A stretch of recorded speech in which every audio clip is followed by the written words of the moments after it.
సభ్యులు శ్రీమతి పురంధేశ్వరి గారిని మాట్లాడవలసిందిగా కోరుతున్నా.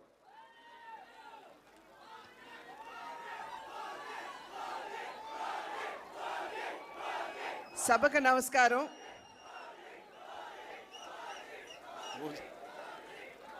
వేదిక మీద ఉన్నటువంటి కేంద్ర మంత్రివర్యులు పెద్దలు గజేంద్ర సింగ్ షెకావత్ గారికి, ఆంధ్ర రాష్ట్ర ముఖ్యమంత్రి వర్యులు పెద్దలు సోదరులు పవన్ కళ్యాణ్ గారికి, ఉప ముఖ్యమంత్రి పవన్ కళ్యాణ్ గారికి, అదేవిధంగా నా పార్లమెంట్ నియోజకవర్గంలో ఉన్నటువంటి 7 ఎమ్మెల్యేలు బుచ్చే చౌదరి గారు, ఆదిరెడ్డి వాసు గారు, మద్దిపాటి వెంకటరాజు గారు, ముప్పిడి వెంకటేశ్వరరావు గారు, బత్తిని బలరామకృష్ణ గారు, అదేవిధంగా వేదిక మీద ఉన్నటువంటి అధికారులకి, సోదరి మండలికి, వేదిక ముందున్నటువంటి సోదరి మండలందరికీ కూడా నా నమస్కారాలు నేను తెలియజేస్తున్నాను.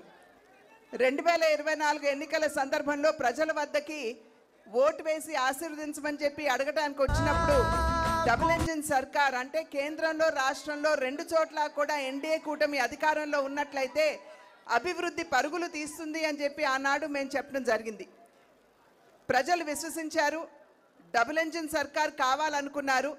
కేంద్రంలో ఎన్డీఏ కూటమిని, అదేవిధంగా రాష్ట్రంలో కూడా ఎన్డీఏ కూటమిని ఆశీర్వదించడం జరిగింది.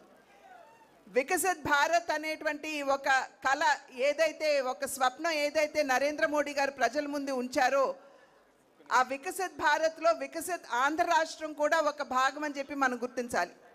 కనుక అన్ని విధాలా కూడా అధికారంలోకి వచ్చిన నాటి నుండి నేటి వరకు అమరావతి నిర్మాణం కావచ్చు, పోలవరం నిర్మాణం కావచ్చు, స్టీల్ ప్లాంట్ కావచ్చు, సౌత్ కోస్టల్ జోన్ కావచ్చు, రైల్వే జోన్ కావచ్చు, మరి ఎంఎన్ఆర్ఈజీఎస్ కింద పెద్ద ఎత్తున వనరులు రాష్ట్రానికి ఇచ్చి కావచ్చు, అన్ని విధాలా కూడా ఆంధ్ర రాష్ట్ర అభివృద్ధికి కేంద్రం తన సహకారాన్ని అందిస్తూనే ఉంది.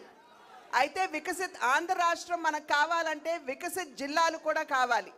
అంటే వికసిత్ రాజమహేంద్రవరం కూడా ఖచ్చితంగా వికసిత్ ఆంధ్రలో భాగం అని చెప్పి మనం గుర్తించాలి. దానిలో భాగంగానే ఇవాళ అనేక పర్యాటక అభివృద్ధి కార్యక్రమాలు మనం శంకుస్థాపన చేసుకోవడం జరుగుతుంది.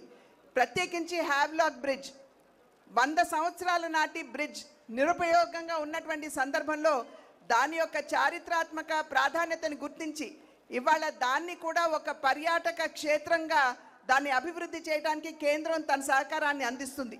అదేవిధంగా రివర్ ఫ్రంట్ దాన్ని కూడా అభివృద్ధి చేస్తున్నటువంటి సందర్భంలో నేను ఇప్పుడే అజయ్ జైన్ గారితో కూడా మాట్లాడాను. అక్కడ ఉన్నటువంటి విగ్రహాలని తొలగించకుండా ఏదైతే అభివృద్ధి చేస్తున్నామో ఆ అభివృద్ధిలోనే మిళితం చేయమని చెప్పి వారికి ఇప్పుడే అజయ్ జైన్ గారు కూడా నేను అభ్యర్థించడం జరిగింది. అదేవిధంగా హ్యావ్లాక్ బ్రిడ్జ్తో పాటుగా ఇవాళ పుష్కరాలకి సంబంధించి 2027వ సంవత్సరంలో ఏదైతే పుష్కరాలు మనం రాబోతుందో దాన్ని దృష్టిలో ఉంచుకునే ఇవాళ పుష్కర ఘాట్లో అఖండ గోదావరికి కూడా మనం శంకుస్థాపన చేసుకోవడం జరిగింది. కనుక అభివృద్ధి రాజమహేంద్రవరాన్ని ఇందాక సోదరులు దుర్గేష్ గారు మాట్లాడుతూ హెరిటేజ్ జిల్లాగా రాజమహేంద్రవరాన్ని గుర్తించాలి అని చెప్పి వారు అభ్యర్థించారు.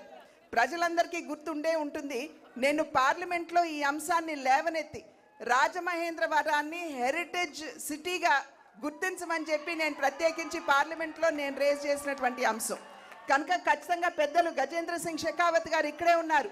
వారి సహకారంతో ఖచ్చితంగా దీనికోసం నా వంతు కృషి చేస్తాను అని చెప్పి తెలియజేస్తూ అన్ని విధాలా పర్యాటకంగా కావచ్చు, అదేవిధంగా రిలీజియస్గా కావచ్చు, రాజమహేంద్రాన్ని అభివృద్ధి చేసుకునేటువంటి అవకాశం ఉన్నటువంటి సందర్భంలో ఆ దిశగా ఇప్పటికే ఆల్రెడీ అడుగులు వేస్తున్నాం.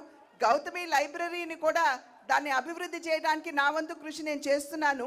కనుక ఖచ్చితంగా రాబోయే కాలంలో కూడా ఏదైతే ప్రజలు మా పట్ల విశ్వాసాన్ని కనబరిచారో దాన్ని నిలుపుకుంటూ రాజమహేంద్ర అభివృద్ధికి ఖచ్చితంగా నా వంతు సహకారాన్ని అందిస్తాను అని చెప్పి తెలియజేసుకుంటూ పెద్దలు గజేంద్ర సింగ్ షెకావత్ గారికి, ఉప ముఖ్యమంత్రి సోదరులు పవన్ కళ్యాణ్ గారికి, ఇక్కడికి వచ్చినటువంటి ఎమ్మెల్యేలందరికీ పేరు పేరున నా ధన్యవాదాలు తెలియజేసుకుంటూ సెలవు తీసుకున్నాను.